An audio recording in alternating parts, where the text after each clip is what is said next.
আসসালামু আলাইকুম বন্ধুরা, আশা করি সবাই ভালো আছেন। ডোনাল্ড ট্রাম্প তিনি আসলে নিজেকে আলাদা করে সবসময়ের জন্য মানুষের সামনে উপস্থাপন করার খুব চেষ্টা করেন এবং নিজেকে সবসময়ের জন্য মানে প্রেসের অর্থাৎ মিডিয়ায় যাতে তাকে সবসময় ক্যাচ করে ধরে সেই দিকে তিনি খুব যত্নবান থাকেন।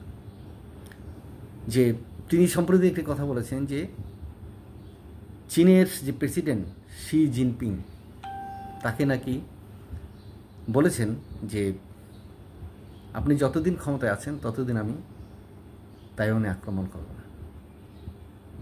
এই কথাটা যদি বলে থাকে তাহলে একজন রাষ্ট্রপতির সাথে, একজন প্রেসিডেন্টের সাথে সেরকম হয়তো কথার ছলে পরিবেশই বলে, এটা বাইরে আসার বিষয় না।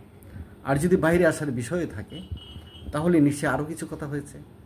সেই কথাগুলো তো চীনের প্রেসিডেন্ট শি জিনপিংয়ের মুখ থেকেও আমাদের শোনার কথা ছিল, কিন্তু শি জিনপিং তো এমন কিছু বলেননি যে হ্যাঁ ট্রাম্পের সাথে আমার এই ধরনের কথা হয়েছে। এবং এটা কবে, কোথায়, কখন ঘটেছে, কবে মিটিং হয়েছে, সেই বিষয়গুলো কিন্তু স্পষ্টভাবে তিনি উল্লেখ করেন। কারণ আমরা দেখেছি যে 2024-এর যে রাষ্ট্রপতি নির্বাচন হয় তখনও কিন্তু বিভিন্ন মাধ্যমগুলো, আমেরিকার বিভিন্ন মাধ্যমগুলো কিন্তু একটি অভিযোগ করেছে যে ডোনাল্ড ট্রাম্প অস্বাভাবিকভাবে তিনি অসত্য বলেন এবং গল্প আকারে তিনি অনর্গল কথা বলে যেতে পারেন এবং বলে যান যাতে প্রতিপক্ষ বিভ্রান্ত হয় এবং তার যে গতি, সেই গতিটাকে থামানো খুব কঠিন হয়ে যায়। আর সাধারণ মানুষ এগুলো বোঝে।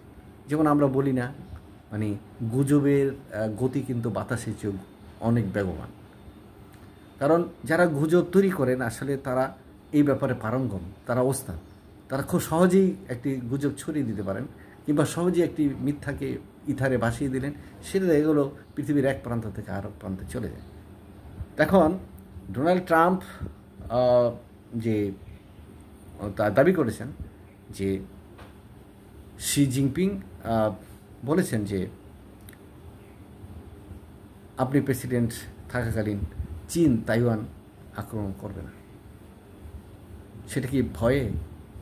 কারণ কথাটার অর্থ তো এটাই যে ওনাকে ভয়। আসলে তো সম্প্রতি চীনের বক্তব্য তো আমরা আমেরিকা সম্পর্কে শুনেছি কিংবা ডোনাল্ড ট্রাম্প সম্পর্কে শুনেছি।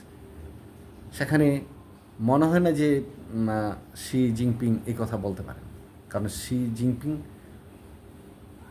অনেক উঁচু মাপের এবং খুব ব্যক্তিত্বপরায়ণ, কথা কম বলেন এবং চীনকে যে পর্যায়ে তিনি নিয়েছেন সে চিন্তার জগৎটাই কিন্তু ভিন্ন। কথা কম বলেন, কাজ বেশি করেন, দেশের মানুষের প্রতি মমত্বটা তার অন্যরকম। পৃথিবীতেও কীভাবে সুখ আনা যায়, শান্তি আনা যায়, ব্যবসা যাতে সবাই সহজভাবে করতে পারে, সেগুলি কিন্তু চীনের লক্ষ্য। আর ডোনাল্ড ট্রাম্প এসে বিশ্বের মানুষ কিভাবে মানে ব্যবসা বান্ধব থেকে ব্যবসাকে একটা দুশ্মন, শত্রু হিসাবে দেখবেন, এরকম একটি পরিবেশে কিন্তু তিনি তৈরি করেছেন।